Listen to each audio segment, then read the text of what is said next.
Thank you for joining us today. We are going to be talking about one of our stays when we were in Washington State. But before we jump into the details, the question we want to ask is, how do you think you pronounce Sequuim? Stick around and find out. It's probably not the way you think. But before we get there, we are going to talk about our stay at an RV park called Elwha Dam. Yes. Yes, this is I have Elwha Dam RV Park. Yeah. I don't know. I don't think it was. Well, sometimes people call themselves parks. Sometimes people call themselves resorts. No, I don't think this one was a resort. I think it was Elwha Dam RV Park. Yeah. I think that's the correct term. Yeah. And we were, the location of this park is Port Angeles in the state of Washington. And we were there. Well, let me get to the nearby attractions. You don't want to miss that. We've got Nia Bay, the San Juan Island National Park, the Olympic National Park, Lake Crescent, lavender fields in this mystery city that we are trying to figure out how to pronounce, and the Cascade National Park, just to name a few things. Yeah, just to name a few, because there was a lot. Yeah. And if you've never been to this part of Washington, it's pretty stunning. And literally this park, the dog is... Am I boring you? He's already bored with the video. We've just begun and he's already bored. Simmer down. Yeah, so if you've never been on the peninsula, it's pretty stunning. And there's just something about that being on the peninsula. It's just, I don't know, it's very cool. We were there in September of 2022. And in terms of hookups and those... And did you say we were in Port Angeles? I did. Oh, you did? Yeah, Port Angeles. Yeah, Port Angeles in the state of Washington. Yeah. Yeah. And the hookups, we had full water, power, and sewer, and the hookups were well placed. There was a odd little retaining wall where we were. I don't know that this was in different places in the park, but I think the retaining wall in the pull-through in the pull-throughs, yeah. And the thing that made just real quick comment on that was when we got there and we got pulled in and lined up, and we opened up our slides, the retaining wall, and it was short. I mean, it was a low retaining wall. But by the time we got there, opened up the slide, the bottom of our living room slide basically sat over that retaining wall. Yeah. So if I needed to crawl under the rig for any reason, which I didn't in this case, you literally were trying to crawl up underneath the slide, being boxed in with this retaining wall. So that was a bit interesting. We had to really make sure we had everything hooked up for sure, and ready before we put the slide out, because there really wasn't any going underneath the slide to do anything with that wall there. And I don't know if we have a picture of that. I'll have to check and see. Yeah. But that was, again, if you weren't a big rig, probably not a big deal. Yeah. But, something our size, as wide as we are, because, again, we'll talk about the spacing here in a minute. The spaces were not, the spaces weren't huge. We'll leave it there. Yeah. So anyway. Yeah. And so the surface that we were on, this is the number 6 category. The surface was gravel and dirt and asphalt. So when you're riding through the park, wasn't it asphalt riding through the park, but then in the spot, you might have gone through some dirt, but then in the spot it was gravel. It seems like it was 3 different surfaces there. Yeah, in different places. I think you're right. I think the road going around the RV park itself, I believe, was asphalt, but then the spots themselves were, I believe, a gravel dirt mixture. Yeah. A couple different surfaces there. Yeah. Now, the next category is access and road issues. And so this is talking about as you're coming into the park and then as you're navigating around the park. And we have footage, because aren't we showing footage of us coming in?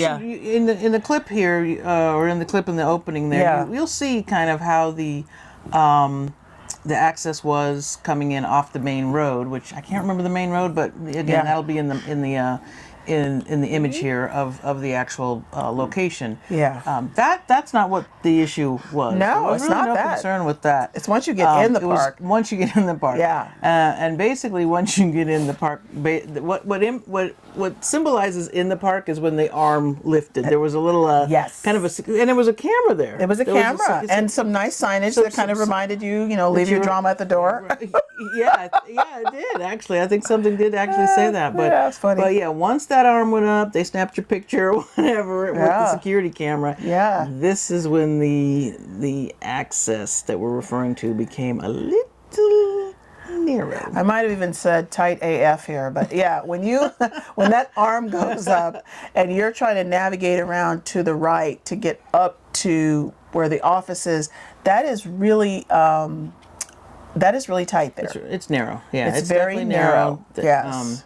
There's some tight turns in there. Yeah. As Alicia's saying, as you pull in, you make a left-hand turn to pull up to the office to check in. Yeah. So that turn is narrow, but not even as narrow as the next turn.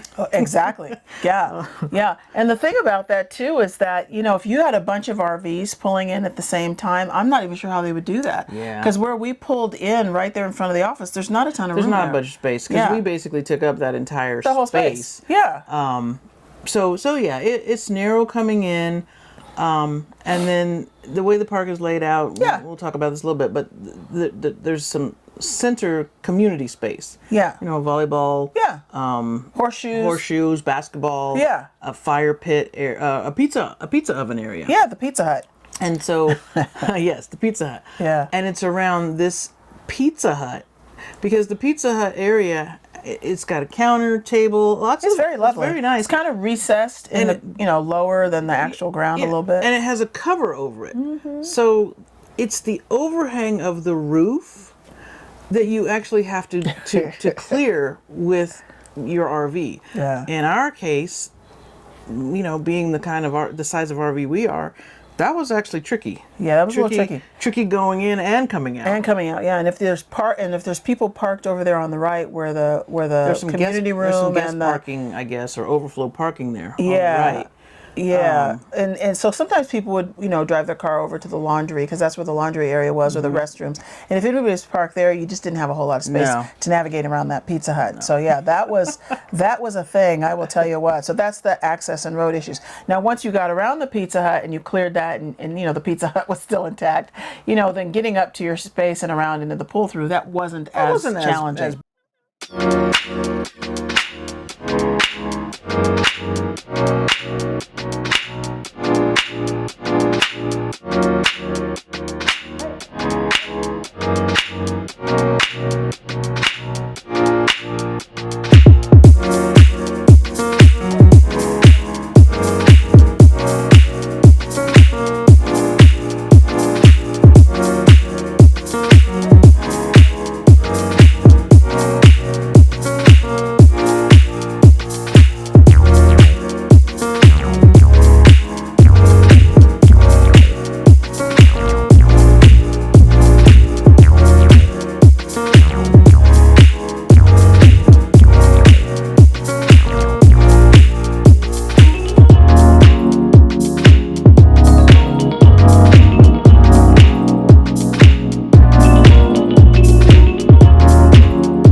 Bad, no. Yeah. But the challenge is, I'll say, is on exit you have to go back around that Pizza Hut. Yeah. So again, you're trying to now swing kind of out wide And if there's a car parked in that kind of laundry community area parking, there's no way we could have gotten through there. And I think we were even concerned we might even have to ask somebody to. Did you? We did. We did ask Oh, somebody, didn't we? I asked her to move her car. We asked somebody to move their car because we just were never going to get by there. Yeah.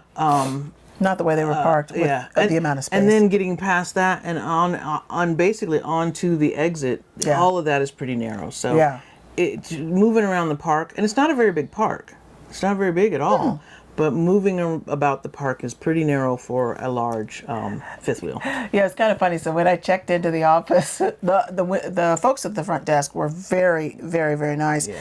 I think I spoke with, I can't, doggone it, I thought I had her name here, but you know, she was one of the owners of the park and whatever. And I told her, you know, we just started chatting, and I told her that we did, you know, big rig friendly campground reviews, and she was kind of like, oh, well, let me help you navigate to your spot, and let me tell you where the places are tight.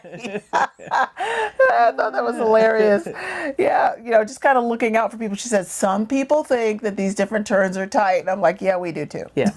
And we agree with them. Yeah, we agree with them. Yeah. So the next area is lot spacing. And in the pull-throughs that we're referring to, we were kind of staggered down the hill. So it was kind of a, you know, I don't know how many spaces were over there, maybe 8 spaces or something like that. Yeah, maybe 10 spaces. And it was kind of going down a hill. And so, you know, and people were staggered. So you weren't like looking right out your window, right into the window of the next person, which was quite nice. I don't know that I would say this was ample. It was kind of, what would you say? West Coast ample. Maybe West Coast standard, I guess, if we want to say, you know, using our terminology. It was not as tight as some places we've been, but it certainly wasn't as plentiful as other places we've been. So it was kind of in the middle. Yeah, it was kind of in the middle. I would say that the space, at least where we were, I would say the spacing was pretty decent. There were other parts of the park that seemed very tight to me. These were smaller places, you know, there were smaller RVs there, you know, Airstreams, whatnot. It seemed a little tighter. Where we were didn't seem as bad, but you're right. I don't know that it was more than standard. The next area is the Wi-Fi and cell service. I have Verizon, AT&T, and then the campground here. We did not have Starlink here. Yeah, we didn't have our Starlink yet. So one of these had to work. I'm thinking we used our Verizon without a problem there. Yeah. We might have used the campground, I don't recall, but we used what we had, which at that time would have been Verizon or AT&T. Yeah. The next area is the laundry service. And so they did have laundry service on the facility. And what was nice about this laundry service, pardon the allergies, it's springtime here in southern Utah, and so it's taken everything out of me not to just be sneezing through this whole video. It's actually gotten much better. They did have laundry facility, and what was nice is it was kind of a combination of laundry facility and community room. So that was, you know, that was kind of nice. The showers here were coin operated. We never used those showers. Never used them. And this was the laundry either, right? I did not use either. Yeah, we didn't use either. But. And this is the second place. Wait.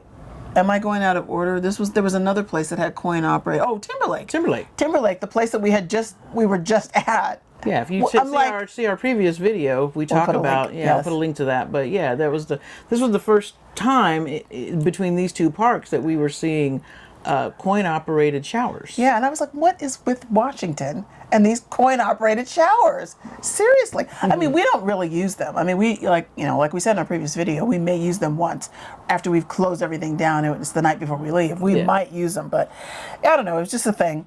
And then there was a laundromat over in the Secret City that we mentioned at the top of the video that we went to a number of times because that was super, super, super nice. Yeah. It was a very nice laundry. It was across the street from a grocery store. I didn't go to the grocery store, but very nice. And like we've said in previous videos, we have a washer and dryer here.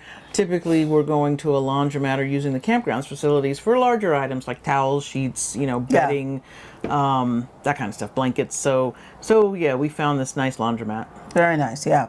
So other amenities in the park, they had when you come and you check in, it's like a little, sort of like a house. It almost looks like, or part of a house. That's the front office. They had some really nice swag in there. Some people like to have, like shirts and T-shirts and that kind of stuff.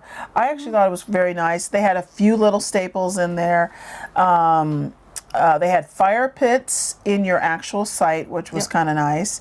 They had a play area, Because remember they had that old school. Oh yeah, the playground. The playground. Yeah, they had some old school stuff over there, which is pretty nice. They had the Pizza Hut and the pizza oven scenario. I think that was a community pizza oven. Yeah, it was quite nice. So. Yeah, they actually had an organic garden and greenhouse so that everybody could contribute, and you can either contribute to the planting and growing of the plants, and you could also use them if you were a guest at the campground. I thought that was very nice. They had e-bike rentals there. Yeah, very nice. And a horse area. I never really looked into that, but down at the end of the aisle there was the horses over there. I don't know if there was horseback riding available. Maybe. I'm not sure. But they did have what looked like some stables and some open area where there were horses. Yeah. Yeah. And so in that open area that she was referring to, there's that horse open area, and then in the main part of the campground there was, things like horseshoes, volleyball, basketball. One of the things that I really loved, and I guess this is like a state amenity, there was like blackberry trees everywhere. And we couldn't set the rig up fast enough, and I was running out collecting blackberries, so that was really very, very fun. They did not have propane services here, so that was kind of a thing. They did not, but they had, you could get tanks filled up at the gas station, which was probably 5 minutes away or less. It really was very close. Yeah. The next category is pet friendly. Yes, they had, Charlie had a nice little area that he enjoyed. You enjoyed that area, didn't you, honey pie? Yes. Are you done breathing in Mama's face? That was really bad there for a moment. They had. He was getting warm. Oh, is that what it was? Oh my goodness, he was breathing right in my face. I'm like, oh, the dog breath. Pew! They had bags in this little area. They had. It wasn't enclosed. No. But it was a designated kind of dog little space. Doggy area, which was very nice. And then there was a little pond next to it. That was nice. The next category is good management. And I feel like they had good management. The communication was good. It was family run operation there. I think everybody that, I don't know about everybody, but a lot of the people that worked there, they were all, related. This was a family run situation here. It was very nice. And this was the first time that we had really understood more about this concept of, staying past 28 days on a long-term stay. We'd been at other places where, because they don't have I guess they call it a residential license. You have to check out of the park at 28 days, stay out for some number of hours, and then you can come back in. Yep. Here, they basically offer you a rental agreement if you're going to stay longer. They just look at you as like a renter. Yeah. So if you were there beyond, I don't know if it was 28 or 30 days, but they actually had you fill out really kind of a rental application. And they kept that on file. So that was kind of the first time we'd really experienced that. Yeah, and that actually kind of gave us an idea about the whole situation with, part of the reason why we were up here is, we're looking for that next spot. Where do we want to retire? And, when we break up with the state of California, where do we want to go? And so part of that was to, because this could help us with this idea of residency. Because, some places you have to be there a year before you can establish residency. And so it's nice to know that you could do that in an RV park. The next category is grocery nearby and Instacart. Instacart, yeah. So there was a Safeway. There was, in Port Angeles, there were stores there. There was a natural organic market in Port Angeles, which was very nice. We went to that. There was a Costco and the Safeway over in the Secret City. When are we going to tell them about the Secret City? Well, we can reveal the Secret City. In the special moments? Yes. Okay, all right. The Secret City, yes. Part of the reason why we were up there, yeah. So the next category is supplies nearby, like Camping World, Ace Hardware, Harbor Freight. They did have a Home Depot in the Secret City, and then in Port Angeles they had a. I think they had a Napa. Didn't they have a? Was there a Napa there too? I don't know. I feel like there was a. Yes, there was. Okay. There was a Napa in Port Angeles. Yes. And then they were opening. It didn't open while we were there, but it has since opened. They were opening a Harbor Freight. Yeah. Right, very handy. Right in Port Angeles, so that was very nice. Very, and then very there nice. was a I don't know if you mentioned a Home Depot in the Secret City. Yes.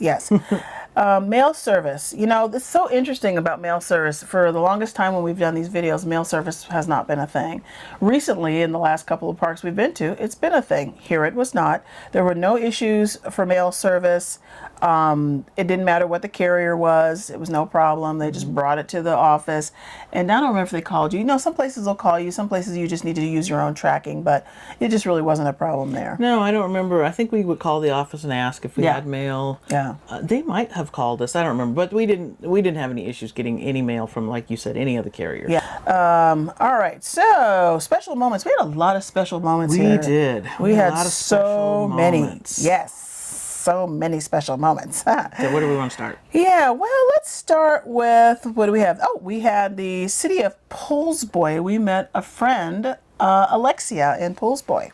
Mm-hmm. Now, Poulsboy was a city, and how did we end up meeting there? Was that her idea?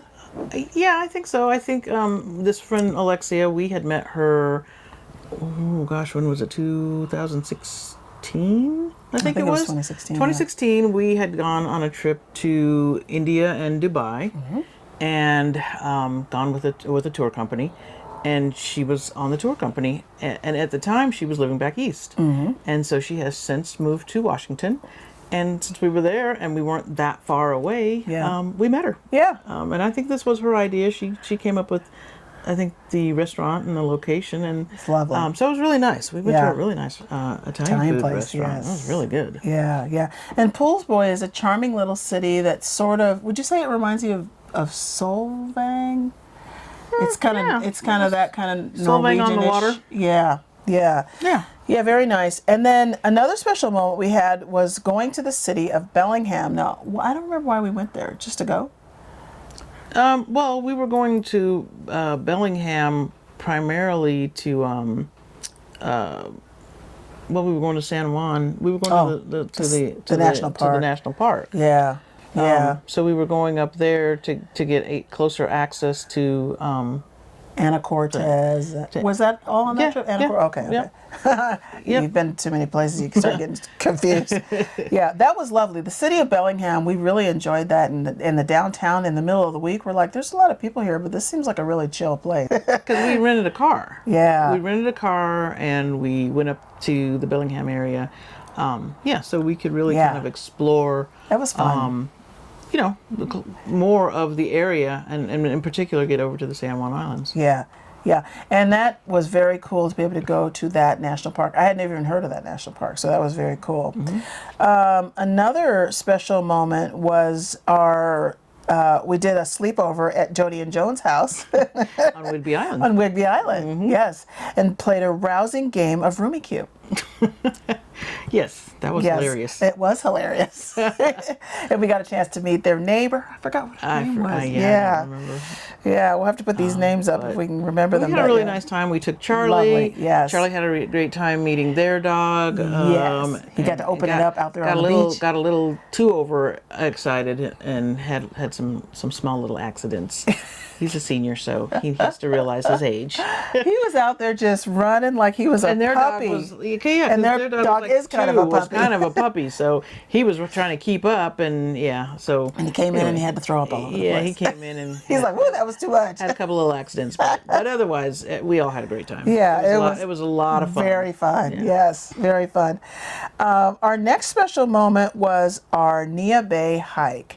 Now, Nia Bay was from in the campground where we were. You would just come out to the main road. I don't know what the road was, and we would just turn left. And you're basically going along this road all the way to the farthest tip point in the state of Washington, which is the farthest northwest point of the lower 48. Yes. Yeah.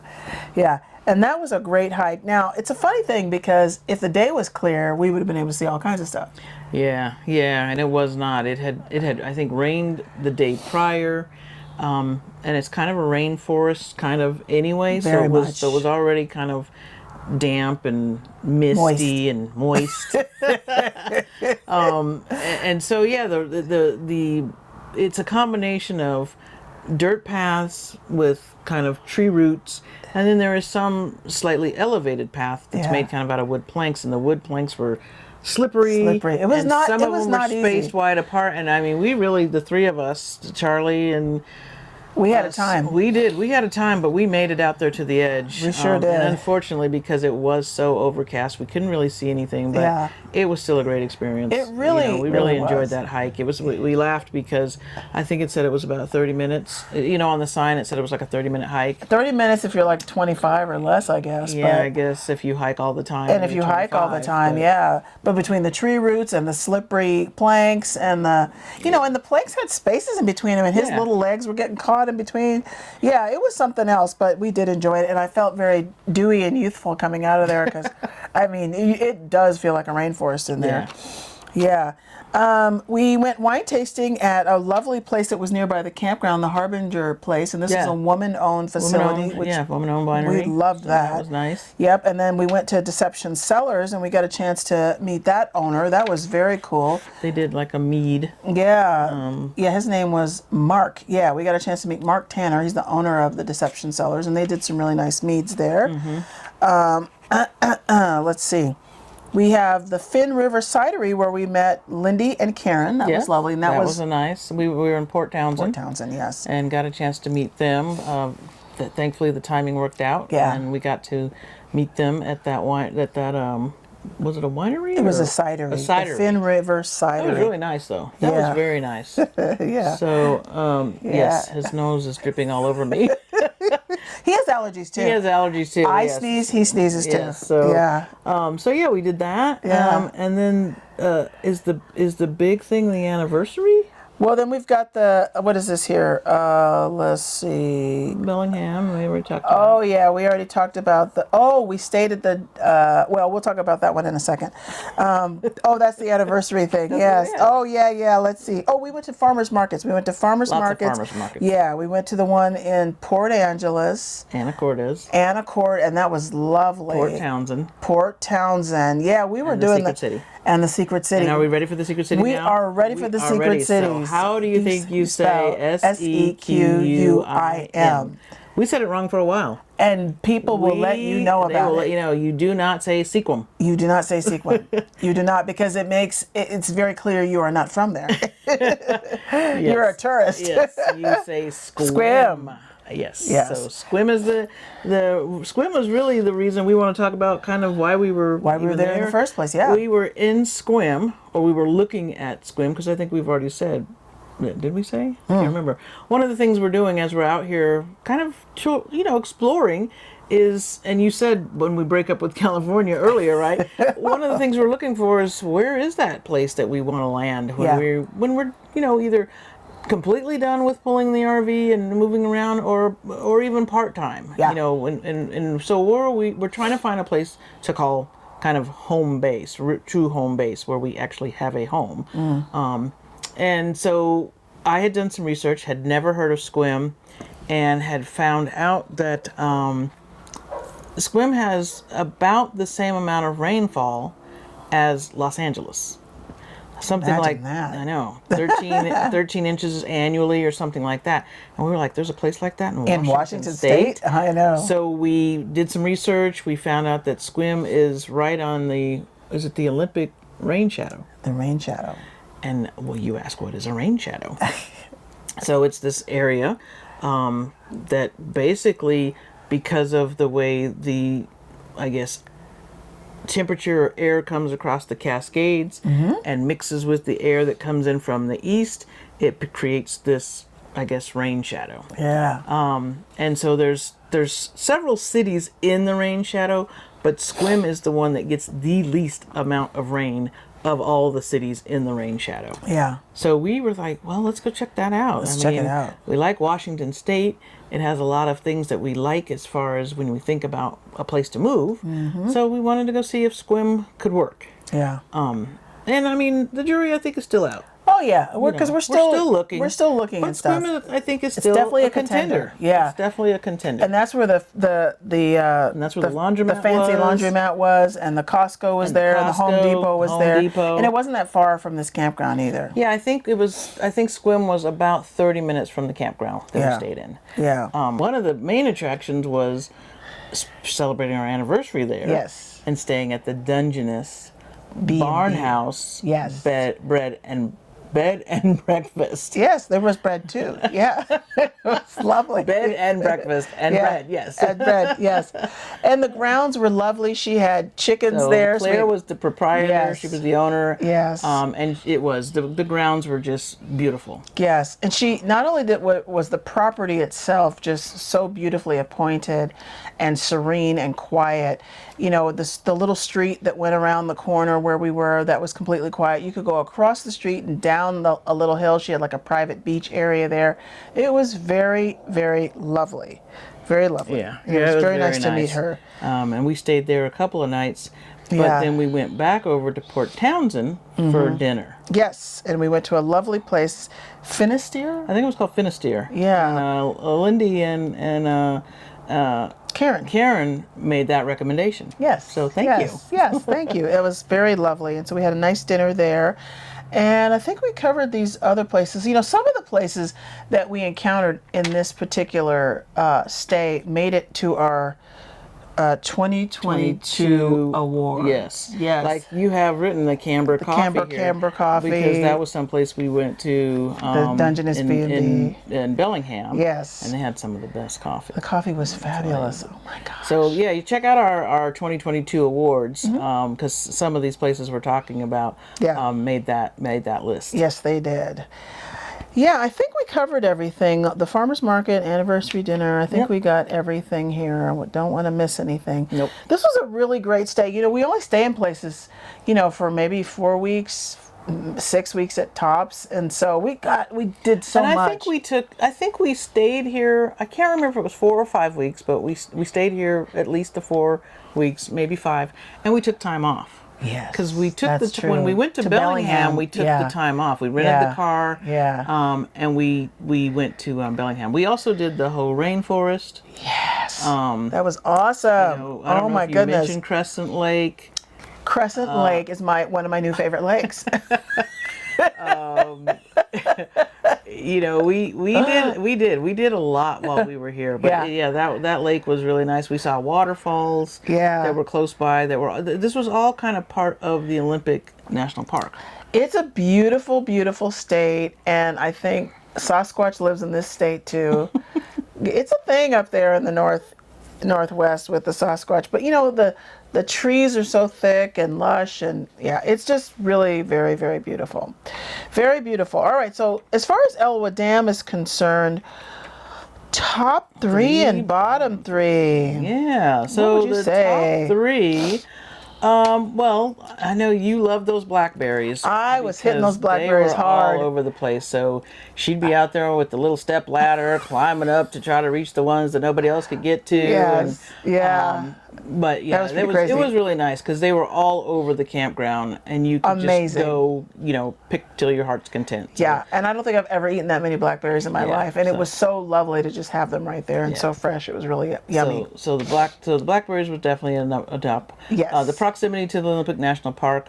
We also did what was it called, Hurricane Ridge. I mean, we explored the park pretty well. I mean, you're somewhat limited sometimes with a dog, right? Because you can't go to all the things. And trail. But we went into every entrance. We did. Didn't we? I think we went to. I don't know. I don't think we went into every entrance, but we went into a couple of entrances for sure. Yeah. So yeah, the approximate. I mean, because you're literally like 5 minutes from. I forget which entrance it is. Is that in the Port Angeles? There's one in Port Angeles. Yeah. I don't know if that's the east entrance or the southeast entrance. I think that's or something the east like that. entrance. But yeah, you're literally like, I don't know, 15, 20 minutes from one of the entrances to the park. Yeah. So that was really nice. It's really great. And then the other is just the kind of nature feel, camping feel of that RV park. I think we've talked about that in other parks before, that don't they don't have necessarily the frills, the pickleball courts, the pools, the jacuzzis. But what you do get is the real good nature feel, the Yeah. really nice Yeah. camping feel. So this one one was that. definitely had that. Yeah. You're kind of, like you said, already surrounded by the trees. Yeah. It's just a really nice feeling Just park. so beautiful. Yeah. Yeah. Bottom three. What would you say We've there? already talked about it, but it was the just getting around the park Yeah. in your RV. The roads were just super narrow. Yeah. So it was tight and narrow. Yeah. So yeah, that would definitely be a bottom. Another thing I guess would be kind of limited spacing or spaces for big rigs. Yeah. I mean, I think we've already said this too. There was about 10, maybe a dozen pull-through spots that were really long enough for big rigs. But other than that, I just don't think anything the size that we are. Yeah. A 44-foot fifth wheel toy hauler. I just don't think there'd be a lot of options. Yeah. To park a rig of that size. Yeah. And then I don't know. Did we have a third one? I don't know. I can't really think of a third one. I mean, those depending on how new you are to driving your RV or how comfortable you are backing in or navigating around tight spaces, those could be a thing. Those could The really only be a other thing maybe, and it's not a park thing, but location. Again, it's a little remote. Yeah. You do have Port Angeles right there. There's restaurants. There's shopping. But if you're looking for, again, more things to do right on the campground, it's kind of somewhat limited. But I think we're kind of reaching there. Yeah, yeah. And as far as did you want to talk about our impressions of the state, or just close out with our thumb? We can talk about a little bit about. We could, again, as far as impressions, we can talk a little bit about, again, we were talking about looking for the place to kind of land. And so, do you want to talk a little bit about what our impressions were as far as kind of, what do we think of Washington State? This was a place we had not really been. We had been to Seattle. Yeah. Years ago. Yeah. Years and years ago. And not that long. I think we were there for a weekend. And we were probably there for like a long weekend. Yeah. So this was the most amount of time we'd ever spent in that state. Ever spent between our last video when we were in Stevenson, yes, which is in the southern part of the state. Yeah. And then completely on the northern side now in Port Angeles. Now, of course, all of this was on the western side of the state. Yeah, kind of up through the middle and to the west. That was really our experience. And I really enjoyed the state of Washington. There's the concept of the rain shadow, which was very interesting. We were talking about all the cities that we went to and how they all had kind of a different feel to them. And then you were talking about the ferries. That's such a different experience. Yeah, we've never lived really any place where, part of the mass transportation includes a ferry. Yeah. We've been in Southern California, so most people drive a car. That's true. That's what you do in California. That's what you do in Southern California. But of course, there's buses and trains. We use the Amtrak quite a bit. Loved it. But never ferries. Never. And that's a serious part of getting around the Olympic Peninsula. Yeah. People had their RVs on the ferries. Yeah. And that was all just to me that was almost... And big ferries. They're huge ferries. Remember the huge ferry we went on when we were up in Victoria? That was a massive ferry too. Yeah. But yeah, that's just a regular part of life there, and it was just new for us, new and different. Bridges, Yep. the long bridge that got us from... I forget what the name of that. I thought it was something began with an H. I'll have to look it up. But the long bridge when you first leave to go back towards. I don't remember the name of it either. Yeah, I don't remember. But anyway, it was just a very different experience to really have to rely on. Ferries. Yeah. Yeah. And, one of the observations that we made when we were in the city of Bellingham and just kind of riding around in these different cities is how many Black Lives Matter signs there were. And I was like, that's so cool. Interesting. It's a sense of community and belonging. And that was just something to note. Yeah. Yeah. Yeah, something to know. Anything else about the state of Washington? No, I don't think so, other than I would definitely go back. Yeah. Oh, I definitely would too. Definitely would love to go back, spend some time on the eastern side. Yeah. We had originally planned to go to the eastern side of the state, but just had to make some changes in our plans. So we didn't get there, but I would go back to where we went. Yeah. And I would also go back to, I'd go back to where we went. and then I definitely want to go visit the eastern side. Yeah, definitely, for sure. So Yeah. so as far I guess as it's time for the rating, huh? Time for the rating. Now, Charlie, what would you think about the Elwha Dam RV Park? Are you giving it a thumbs up? He's giving it a he's giving it paw up. Yeah, he's giving it a paw up. up. Yeah, he was pretty he's happy like, yep. about it. Yeah, He liked it. He did. He liked it. He liked his little space out there. He thought that was very nice. Now, for us on the rating, we're typically looking at the hookups. Are the hookups, well placed? Are they easy to get to? We're looking at access and road issues. We're looking at lot spacing, and we're looking at concrete and gravel, because the RV needs to be, the pad that you're on, because we need to be level. Need to be level. Yeah, and we had two areas here, access and road issues and lot spacing, that just, we're gonna have to give it a sideways. I think we're gonna have to give it a sideways. We're gonna go sideways on this. Mostly because the lot spacing wasn't bad. It was mostly around the access and road mostly that issues. access, because I mean, we really were tight coming around that overhang, that roof over that Pizza Hut. That was very tight. Super. And just getting through there, it was super tight. Yeah. So from a big rig friendly perspective, that's our rating. Thumb. Yeah, but and we're never lovely park. Never tell you not to go. Never tell you not to go. Lovely people. And here's the thing about all of our campground reviews. Even though this is from our perspective, these campground reviews can be helpful to anybody, and it's just about knowing what to expect. And when you come in there, what to look out for and what to manage your trip around, and so on and so forth. So hopefully in this video, you found some interesting content. You found something helpful. You found something to plan for. We've actually had people reach out to us and say, hey, thanks for that review. I'm planning to go to that area, and this really helped me pick my spot. So if you found anything helpful, then give us a thumbs up. We really appreciate it. Like, subscribe, share. We have a goal to reach 500. We've got a goal to reach 500 subscribers. Yeah, so look at definitely, yes, help us get there. Yes. We really appreciate you being here. We really do. So I think with that, we'll see you at the next stop. Yeah. Bye-bye.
Wow.